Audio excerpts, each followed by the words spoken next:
È un giovedì interlocutorio, amici bellini, perché si trova a cavallo tra la Champions, adesso si deve giocare Europa League, Conference League, ma noi ci affacciamo già verso la 32esima di Serie A, perché ci sono delle sfide importanti che decidono ancora la classifica, quindi mettiamo tutto nel calderone e cominciamo.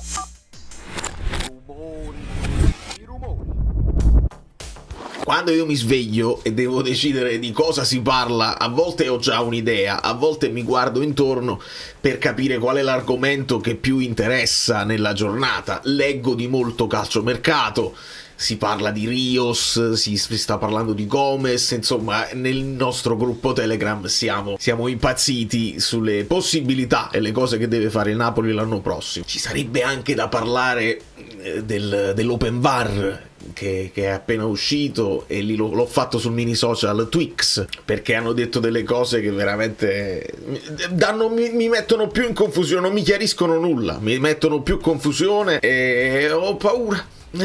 Ho paura di quello che possa succedere, ma con calma cerchiamo di non saltare niente. Non so cosa è finito in copertina, ma se voi avete cliccato su questo video, avete lasciato il like in questo momento, siete già iscritti, noi saltiamo di palo in frasca dal calcio fluido, dove di solito faccio i pronostici, all'azzurro fluido, dove parliamo specialmente di Napoli. Mettiamo tutto insieme perché lascio macinare il video sulla Champions League sull'altro canale, e se Bologna e Fiorentina ci regalano qualcosa da dire ne parliamo di là. E vi ringrazio sempre perché siete molto carini a seguire tutto quello che c'è, che mi esce in maniera naturale. Allora, prima di fare qua c'è una cosa, perché Roma-Pisa è una di quelle partite da uno fisso che può dare una speranza ancora alla Roma in un periodo non ideale, dove le altre si stanno muovendo meglio, ma c'è una particolarità che ho visto su Twix e ve la faccio vedere da quest'altra parte. Voi l'hack l'avete già lasciato. Questo qua: 299 partite in Serie A, 49 gol, 49 assist. Di chi si tratta? Vi lascio 2 secondi per indovinare. 1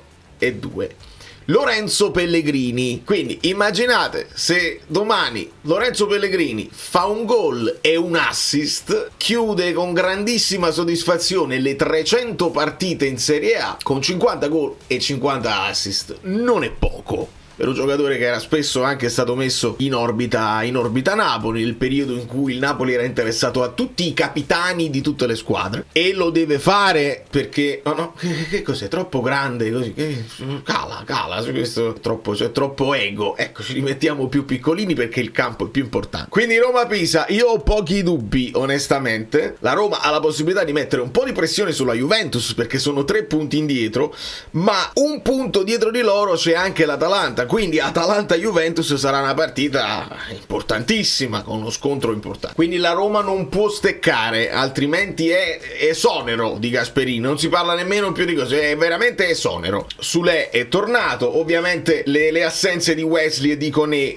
hanno il loro peso. In difesa manca anche Mancini, però la difesa del Pisa, la difesa del KKK, perché è una difesa KKK, nel senso che Canestrelli, Carazzolo, Calabresi, onestamente, giocatori come Malen, come Pellegrini, come Sule, devono assolutamente metterli in difficoltà. Quindi dico 2-0, Pellegrini-Malen, senso Benen, se poi così, scusate. Scontro importantissimo per la lotta alla retrocessione tra Cagliari e Cremonese. Cacre, nel senso che il Cagliari che vuole fare, che è in caduta libera. La Cremonese è sembrata mezza viva, i famosi gatti vivi e gatti morti. Non riescono a ribaltare la partita col Bologna, però non sono sembrati vittime sacrificali, abbandonati a loro stessi. Quindi questa è una partita quasi da dentro fuori. Se finisce in pareggio si muovono entrambe e poi tocca a Lecce approfittarne oppure rimanere poi terzultimi. Non ho capito perché è sparito un po' dalle gerarchie Kilixoi, sta giocando Foloruncio da falso 9, insomma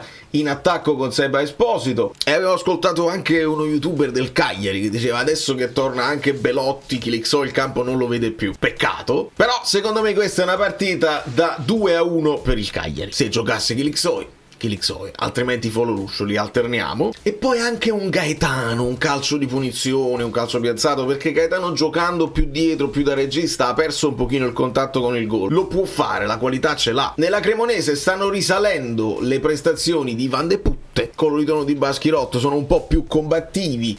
Luperto, l'ex, Grassi è veramente uno che lo falcio, non riesco a farmelo piacere in nessun modo. Diciamo Van de Putte per la Cremonese. Ed ecco una partita per gli stomaci forti, perché il Torino, come al solito, non rischia e non sogna, e il Verona ampiamente condannato. Ecco, qui è questione di chi individualmente vuole farsi vedere per la prossima stagione. Mi sono scritto un 1-1 con gol di Simeone e Bawi, ovviamente Vlasic tra le linee può creare difficoltà, ma sta partita che si gioca pure contemporaneamente a Cagliari Cremonese, io credo che non me la vedrò, abbiate bontà. Poi arriviamo a Milan Udinese, dove ho io un dubbio che voglio proporre a voi e me lo potete risolvere nei commenti. Ho chiesto un pochino su Instagram, ho chiesto su Twix, ho chiesto ai miei amici su Telegram, non l'ho risolto questo dubbio, e cioè schierare Gimenez. Alcuni sono brutti forte. Coppa! Che ti è successo? Altri sono sospettati di essere spie cinesi. A posto. Questi sono i Columbidi, una famiglia strana, piena di cugini particolari. Tra l'altro qua vediamo chi esce, spacchettiamo. Freuler, a uno non è male. Il mio dubbio è questo qui. Questa è la mia formazione di base. Difesa a 4, perché a prescindere dai loro voti, la difesa a 4 significa +1 nel Fantalab Manager. Quindi tendo a metterla. È come avere un assist gratis. Poi un bug a centrocampo, che è Maldini, che gioca prima punta, anche se Maldini, vabbè, però è un bug, lo rispetto. Çalhanoğlu, De Bruyne con Seisao, che anche gioca praticamente in attacco. E in questo momento sto utilizzando 2 punte, Højlund, Lautaro. Però in panchina ho Gimenez e ho la convinzione che ad Allegri piaccia più Gimenez che Füllkrug, e lo stato di forma di Leao e Pulisic mi fa pensare che potrebbe Allegri puntare su Gimenez, addirittura da titolare contro l'Udinese. Quindi il mio dubbio era passare all'attacco a 3 mettendo Gimenez al posto di Maldini, che vedremo dovrà giocare contro la Fiorentina in trasferta, oppure al posto di Bartesaghi, quindi passando a un 3-4-3. Però a quel punto perdo il +1 in difesa. Voi cosa fareste? D'altra parte, per me questa partita finisce 2-1, il Milan non può crollare definitivamente, perderle in serie. L'Udinese un gol lo può fare, ritorna Davis in attacco, Zaniolo, c'è Attà e Kellenkamp. Solé è in grande forma. Il Fantalab porta De Winter, ma a quanto pare stanno recuperando anche Gabbia. Loro portano Füllkrug prima punta con Pulisic. Secondo me però Leao partirà dall'inizio, e fossi io a decidere metterei Leao Gimenez, un po' più di dinamismo contro i lungagnoni dell'Udinese. 2-1 per il Milan, Rabiot, Pulisic o Gimenez a seconda di chi poi mette in campo, e Davis. Questa è una partita assolutamente da tripla che decide tantissimo per la qualificazione in Champions League. Fa impressione vedere Koopmeiners potenzialmente titolare per la squalifica di McKennie. Il gol dell'ex, non si sa, però andare proprio lì, casa dell'Atalanta. Un pareggio non è il massimo per entrambe le squadre. L'Atalanta non riuscirebbe a recuperare abbastanza punti sulla Champions, e la Juve non potrebbe approfittare del Como che deve affrontare l'Inter, e potrebbe farsi recuperare dalla Roma, che ha una partita facile. Quindi, vista la mia convinzione che la Juve in qualche modo in Champions ci deve andare, secondo me l'Atalanta questa la perde 1-2. È in buona forma De Ketelaere, però secondo me il Raspa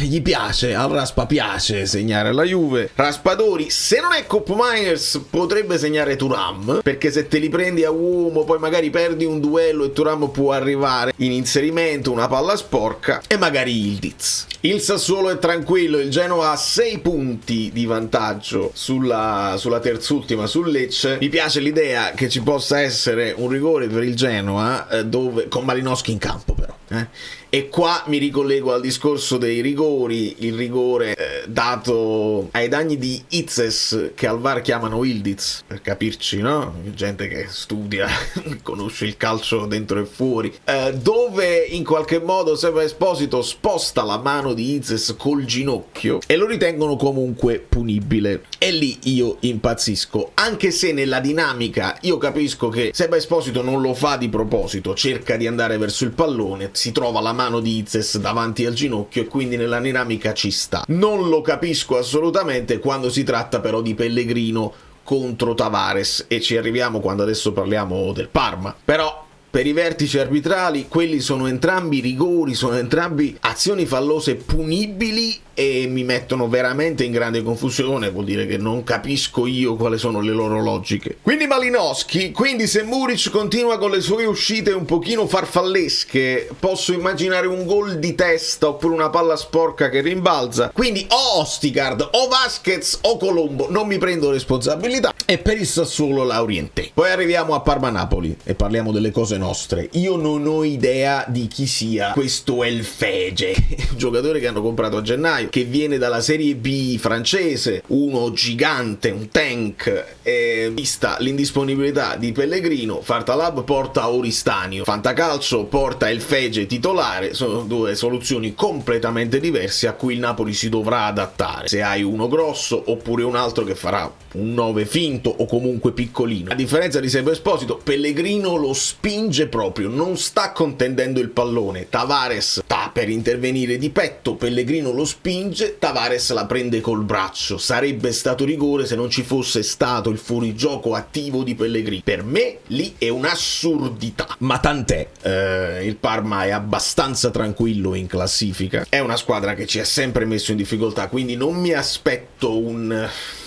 dilagare in quel di Parma, però mi aspetto, desidero, pretendo una vittoria, e da qui alla fine, finché non arriva, io chiedo il gol di Kevin De Bruyne. E ovviamente se c'è Højlund completamente recuperato, se non lo fa Kevin lo deve fare lui. Bologna-Lecce, voglio con tutto il bene, e le partite che poi vengono influenzate anche da quello che sarà il percorso europeo, è molto complicato parlarne, possiamo veramente tirare e indovinare, ma non sappiamo. Italiano poi è anche uno che scientificamente cambia le carte in tavola secondo una sua logica di alternanze. Io il Lecce lo vedo veramente in grande difficoltà, spuntato, segnano poco, se non su calci piazzati, e quindi mi immagino una vittoria del Bologna, onestamente. Dico addirittura 2-0, dico Castro Orsolini, ma lo dico a casaccio perché non so. Credo che Dalinga sia ancora non disponibile, molto dipenderà da quello che succederà. Rowe è in grandissima forma, però lo sfrutti in coppa, lo fai riposare, dobbiamo solamente guardare le partite e scoprirlo. Questa partita qua mi mette in difficoltà perché noi potremmo essere live a parlare di Parma-Napoli, però come Inter ci ragiono, potremmo posticipare la live e farla dopo come Inter, perché veramente voglio vederla, voglio vedere se Fabregas fa qualcosa di diverso, voglio vedere se Chivu se la gioca come all'andata. Adesso le partite sono un po' più importanti per il Como, che veramente si stanno giocando la possibilità di andare direttamente in Champions senza passare per Conference, per Europa League. Però io credo che l'Inter la possa spuntare, di modo che non parliamo più di lotta a scudetto. Se l'Inter vince e il Napoli vince, resta uguale il distacco, ma c'è una partita in meno. Dico da Cugna, così, un po' a casaccio, e per l'Inter posso immaginare un Dumfries che approfitta di un Vaglie che è molto proiettato in attacco e quindi magari con un contropiedazzo lo frega, e magari un Thuram che ha dimostrato di essere in buona forma. Lautaro si ferma un attimo perché ce l'ho io e mi servono i suoi gol. Lautaro non segna e segna Thuram contro di me. E per Fiorentina-Lazio vale il solito discorso. Fiorentina impegnata in Coppa, comunque ancora un po' infognata in quelle che sono i discorsi della retrocessione, perché ha 32 punti. Perché il Genoa si deve preoccupare e la Fiorentina no? Il Genoa ne ha 33. Non abbiamo certezze sulle condizioni di Kean. Che facciamo? Lo utilizziamo in Conference? Non è pronto per la Conference, gioca con la Lazio. Secondo me quello può cambiare molto, perché vedo la Lazio ancora senza Achila e con un attacco molto leggero, quindi di base io ho paura di uno 0-0 che non sposta molto, e se deve segnare un gol alla Lazio lo facciamo segnare a Maldini. Sembra quasi che sai, poco. Allora,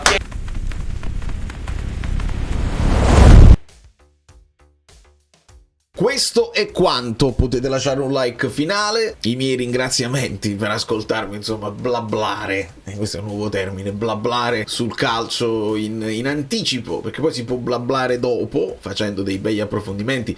Bordocam di Inter-Roma e di Napoli-Milan di alto livello come sempre, veramente un piacere vederlo, dove scopriamo che insomma Conte chiede ai ragazzi di stare alti e sono loro che si abbassano per paura, non c'è dubbio al riguardo. Conte gli chiede di tirare anche dalla distanza e alle volte loro non lo fanno, quindi dobbiamo considerarla questa cosa quando poi giudichiamo il lavoro di uno staff, di un allenatore, dei giocatori. Quindi io vi ringrazio per darmi la possibilità di chiacchierare sul calcio, mentre insomma nel mondo, e io lo accuso abbastanza vivendo dove vivo, sono tempi bui, dobbiamo dirlo. Io che sto anche programmando un ritorno a casa per fine maggio, non è il massimo, quindi poter distrarmi parlando di calcio con voi per me è un lusso, e io veramente non so come ringraziarvi. Da New York, Valerio Fluido è tutto, vi abbraccio e vi bacio, ci vediamo nei commenti.